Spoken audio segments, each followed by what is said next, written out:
Hi hello నమస్తే welcome back to my channel. ఈ తరం కోడలు ఆలస్యం చేయకుండా కథలోకి వెళ్ళిపోదామా మరి.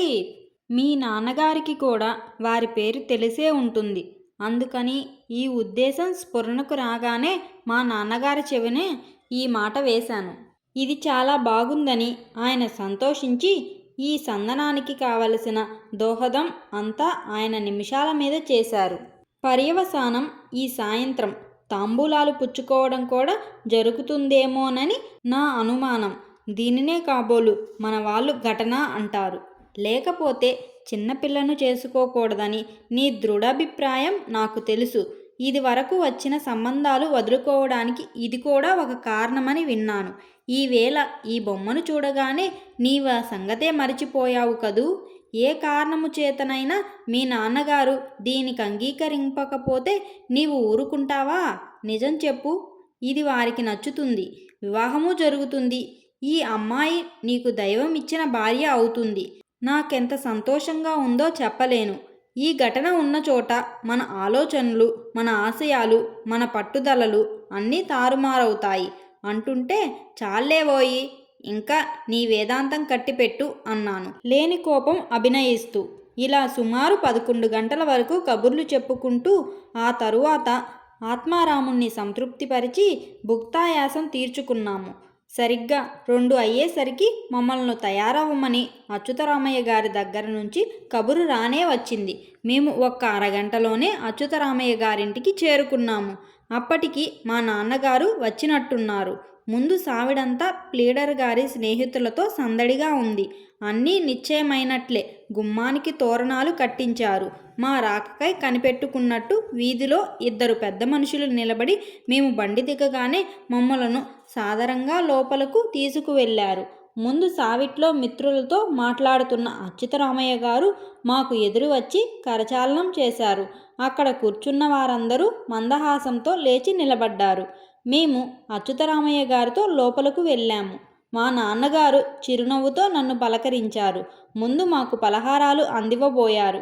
మా నాన్నగారు ముందు పిల్లను చూచి తరువాతను ఈ లాంఛనాలు సావకాశంగా జరుపుకుందామా అన్నారు. అచ్యుతరామయ్య గారు సరేనని కన్యను తీసుకువచ్చి కూర్చోబెట్టడము, నేను మళ్ళీ మంత్రముగ్ధుడనై గుడ్లప్ప చెప్పి ఆ పిల్లకేసి చూడడము. ఆ అమ్మాయి ఏమనుకుందో తెలియదు కానీ మందహాసంతో తను నా కేసి చూడడము. తరువాత ఏం జరిగినదో మాకు తెలియదు. కానీ తాంబూలాలు పుచ్చుకోవడం కూడా అప్పుడేనన్నారు.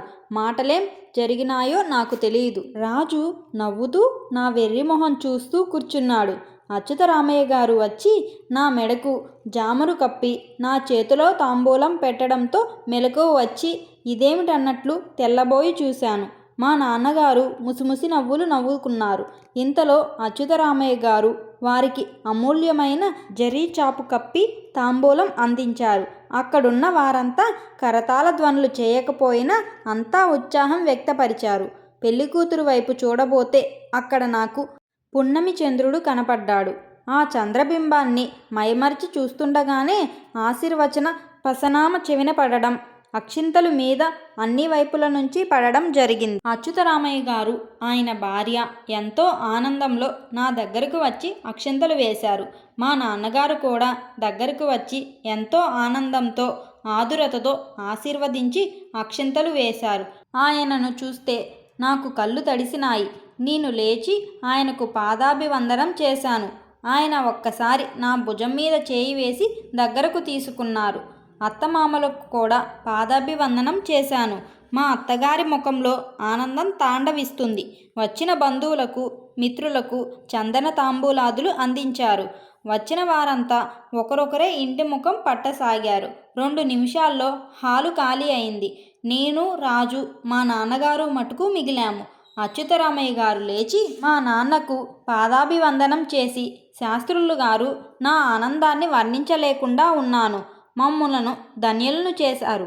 పెద్దలంతా ఈ కన్యాదానంతో యథార్థంగా తరిస్తారు. సందేహం లేదు.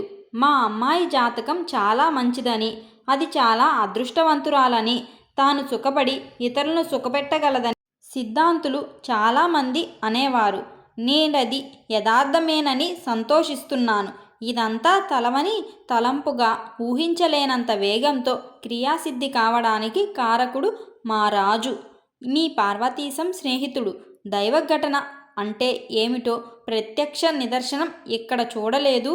ఇంకనేమి అనలేకుండా ఉన్నాను అన్నారు కొంచెం గాద్గదికతో. మా నాన్నగారు ఆయన 2 చేతులు పట్టుకొని కూర్చోబెట్టి, నాకు చాలా సంతోషంగా ఉన్నదండి. నిజంగా ఇది దైవఘటనే. తమ పేరు చాలా కాలం నుంచి నాకు సుపరిచితమే. అయినా ఈ పరిణామం కేవలం దైవికమే కదా. మా వాడి జాతకము చాలా గొప్పదని, వాడు చాలా ఉన్నత స్థితికి వస్తాడని, అత్యంత రూపవతి, గుణవతి, శీలవతి అయిన కళత్రం వస్తుందని, ఆమెతో మా గృహానికి అష్టైశ్వర్యములు తీసుకువస్తుందని పెద్దలనడం, నాకు ఆ నిశ్చయమే ఎంతో కాలం నుంచి ఏర్పడడం, సత్సంబంధమైన ఆశలు పెంచుకుంటూ కలలు కంటూ కాలక్షేపం చేసుకుంటూ ఉన్నాను.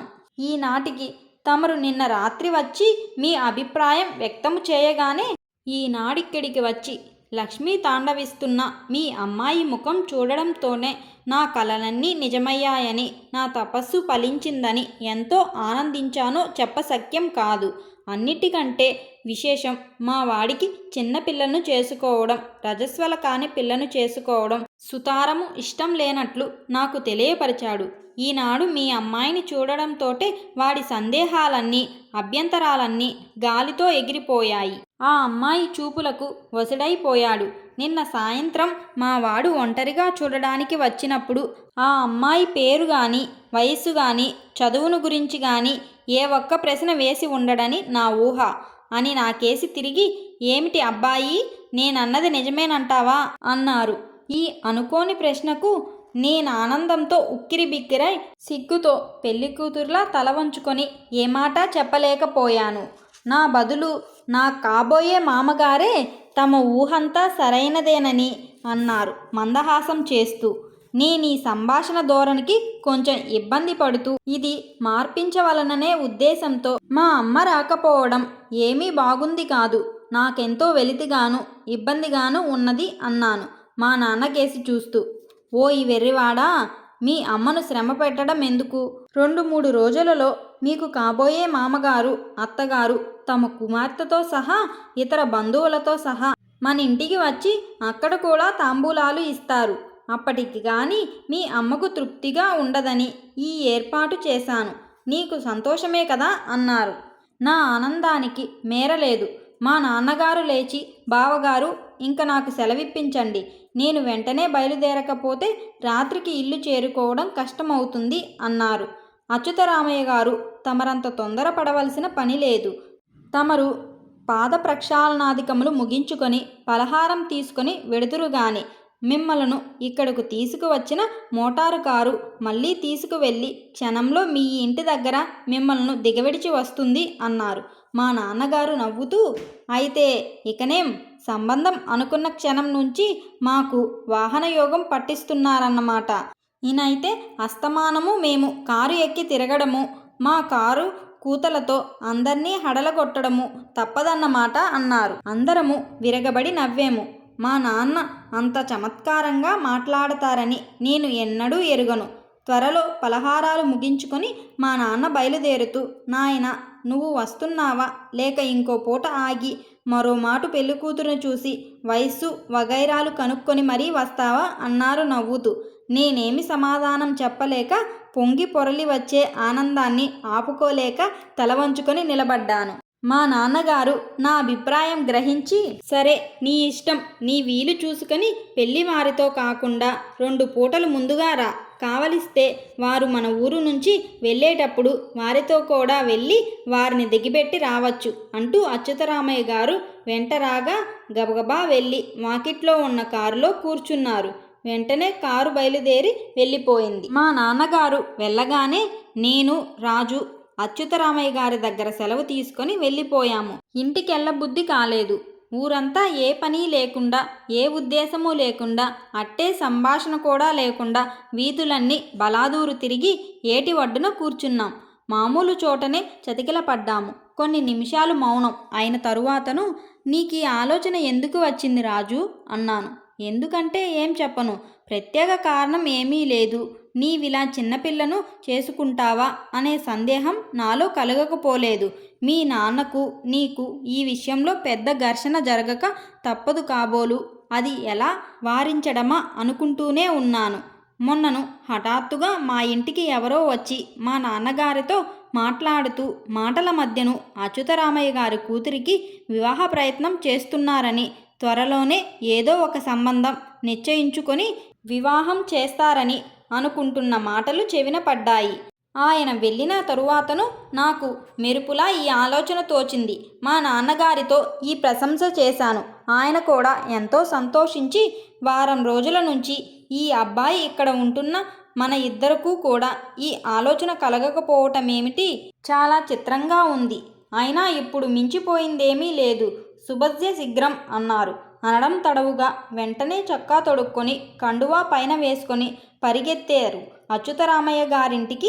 ఇంకేముంది, ఈ శుభం జరిపించడానికి నిమిత్తమాత్రులు ఎవరని పరమేశ్వరుడు ఆలోచిస్తున్న తరుణంలో మా నాన్నగారు ఈ పనికి పూనుకోవడంతో ముక్కోటి దేవతలు ఏకగ్రీవంగా తదాస్తు అన్నట్లు అయింది. కానీ పార్వతీశం, ఈవేళ ఇక్కడ నిన్ను ఆ అమ్మాయిని చూస్తుంటే ఒకరికొకరు మీ పుట్టుకలతోనే ఏర్పాటైనట్టు, ఈ బాంధవ్యం మీకీనాటిది కాదన్నట్టు ఏవేవో వింత భావాలు నా తలలో పరిగెత్తి నన్నెంతో పరవశుడిని చేశాయి. ఒక పురుషుడికి తగిన స్త్రీ ఒక్కటే పుట్టుకతోనే ఏర్పాటై ఉంటుందని ఇక్కడ రుజువైనట్లు మరెక్కడా ఉండదనుకుంటాను. ఆ అమ్మాయికి 14వ సంవత్సరమట. ఇంకా రజస్వల కాలేదట. అందుకని వారి తల్లిగారు ఆమె తరపు పెద్దలు ఆ 3 ముళ్ళు వేయించమని ఒత్తిడి చేస్తున్నారట. కానైతే ఈ తండ్రికి కూతురికి మటుకు ఆ తరువాయి తీరు చదువు పూర్తయిన తరువాతనే వివాహం అనుకుంటున్నా వీరి ఆలోచనలు సాగవని నిశ్చయము చేసుకున్నారు. మా నాన్నగారు ఈ సంబంధం చెప్పగానే వారు వచ్చి నిన్ను చూడడంతోనే నీకోసమే ఇన్నాళ్ళ నుంచి నిరీక్షిస్తున్నట్టుగా మరొక ఆలోచన ఎప్పుడూ లేనట్టుగా వెంటనే అంగీకరించడం ఆశ్చర్యంగా లేదు? నీవు అదృష్టవంతుడు పార్వతీశం. నేనెప్పుడూ ఎక్కువగా నమ్మని మాటను ఈనాడు పరిపూర్ణమైన విశ్వాసంతో ఉపయోగిస్తున్నాను. మనము మొదట కలుసుకున్న గడియలు మనకెంత ఆనందదాయకములైనవో అంతకంటే 1000 రెట్లు మీ ప్రథమ వీక్షణ క్షణములు ఆనందదాయకములు కాగలవు. నమ్ము నా మాట అని ఒక నవ్వు నవ్వి, ఇవన్నీ నీతో ఏదో ముసలివాడిలా నేనంటున్నాను. కానీ నాకప్పుడే ఈ భావాలు నాలో స్థిరమైన ఆనందిస్తూ మతి పోగొట్టుకుంటూ నీ వెర్రిమొహం చూస్తేనే తెలుస్తుంది అన్నాడు.